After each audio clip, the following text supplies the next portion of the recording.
he started to come alive in my body. My consciousness started to permeate my body also. Not just be located here, but feel it as my body feeling nature. And it was really quite a remarkable and surprising shift because I didn't know how to do it. It just, for me, happened at the moment. For a lot of people, it's not like that, but for me it was. And then I still felt the kind of the whole being witnessing of life. So the conscious bodily witnessing of life. And the stage that I'd heard about was that the dissolving of the witnessing, even the feeling witnessing. But I realized I wanted to do it, but I didn't know how to do it. It's like we don't know how to awaken. Right? And so I continued to do the work and attend things that I felt would be nourishing and unfolding for me. And the day came when that witnessing gap collapsed, and for the first time in my life, I felt like I was fully part of humanity, fully in the world. And not separate and not better and not worse. It was like an equality rather than what I'd been aiming for, a lot of paths getting above and out of. I was into an equal. And so then I actually played a little bit with seeing if I could bring back the witness. And witnessing, I couldn't. It was just gone. That was that. And so that led into, in this work, we talk about that as, we call it a second birth awakening. Second birth, because it's like a new condition of our being that now needs to relearn living in life. And so it actually follows the pattern of birth in the sense that there's actually some confusion, some childishness sometimes, and not that we lose our adulthood, but that we find areas we thought we knew how they worked, we're getting a new perspective on. And so an integration process happens over a period of years, actually, to a place where we start to find that we're really firmly on the ground of our awakened nature. And capable of feeling hurt and loss, and yet knowing our ground belongs in the midst of life. And it brings up a recognition of non-duality that now is inclusive, not just of consciousness being everything, but consciousness and matter in a non-hierarchical relationship, in allness, in the midst of allness. And in that, we have a relatedness to everything, but not just in the way that I understood and experienced in consciousness, but in the living being, nature, myself and everything. And in that condition, there is a relatedness that I started to realize and recognize as the nature of life as love. It was my recognition of it, and that's the word that best represented the knowing way of the interconnectedness that wasn't the emotion of love, it was actually the fabric or nature of love. That's all it is. And this is a multi-year process of refinement and integration and recognition that has left me living in a different state of life than what I thought I was even pursuing.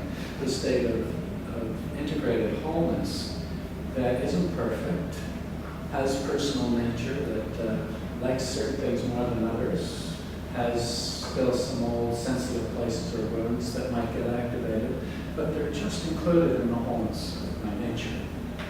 And others in this group can tell a similar story. This is mine, and so I thought I'd just give you a kind of a real life introduction to kind of one person's way of finding himself into more wholeness, not by getting out of it, but by actually making friends with the things I thought weren't right about me, that I knew weren't right about me, and then kind of relieve that and find that my wholeness has allowed me to grow more and more full, and that will keep going on as far as I know forever, because creation is ever evolving. So therefore, it doesn't get finished when you're an individual. But the finite is just permeating and transforming everything in integrated wholeness experience. So tonight I've just chosen to kind of tell that story as a way for all of us to kind of appreciate what we're going through, and particularly for the new folks, just to see one person's experience in moving in that way. And I recognized that I had developed so much kind of clarity about consciousness, and the witness was something I hadn't even defined, but it's really so much my nature after so much meditation. But it didn't really come into discriminative recognition until I was in the waking down work and was able to kind of differentiate consciousness and embodiment and mutuality, the connectedness of everything. And so this work brings about both a transformation that happens by the support of others who have gone through this process, and it brings about angles of support so that we can each find our own way in our own life.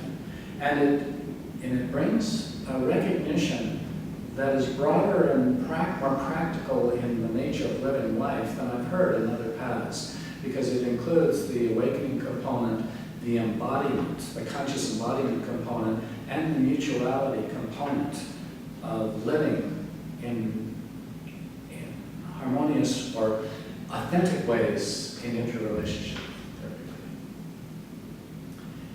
And mysteriously, we don't have a lot of techniques or meditations or whatnot in this work.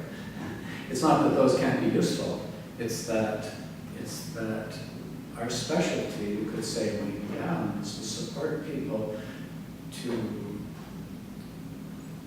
there's different words, surrender into being who they are, surrender more deeply into life. Surrender has connotations, so you could say falling into our nature, our human nature, not our perfect nature, but our human nature, which means that instead of awakening to the things we think we want, such as consciousness, bliss, and beauty, but not that, not my anger, or not my hurt, or not this, we're selectively awakening. We're actually awakening into wholeness that's inclusive of the things that we thought we didn't want to awaken to. And when we do that, we're awakening into the universe. We're awakening into connection with every human being in a way that's no longer outside of us, but is part of our knowing being nature. And we have, any impulse we have starts to be not coming from here, but coming from our being's nature, our own being's nature. And sometimes our own being's nature is to help the poor, bring peace, or it might be to garden and make a beautiful yard, or it might just be to support a family and do that, the priority and authentic nature that we are. And it's beautiful not to be driven so much by what we should do to what we feel well enough to then see what is ours to do. When we don't feel well in ourselves, we're guilty about this, and we're afraid of that. When we're more well, we can tune into what it's like to be us, because being us is the best thing we can do. We're actually bringing awakening to reality in this individuality, in this one, this one, this one. And we are awakening to the universal nature of the infinite and finite emerging, but we're realizing it through our individuality. And when we realize our own individuality, only then can we truly see another in their individuality in absolute respect of, oh, here's another point of creation, one here, one there. And that recognition, without doing or intending anything, it's love. It's almost more than love. It's the nature of reality, the nature of beingness. And it was such a relief when I found that nature is our nature. I was never loving enough in my life, in my path. I always needed to be more loving. I didn't seem to really be close to what I'd seen in other people. And so it's something I wasn't, and it was something I needed to get. But this awakening brings us into the field where we discover, oh, that's my nature too. And then we can unfold that through our personal expression and the practice of mutuality. Practice meaning the new way of seeing others as they are and finding and recognizing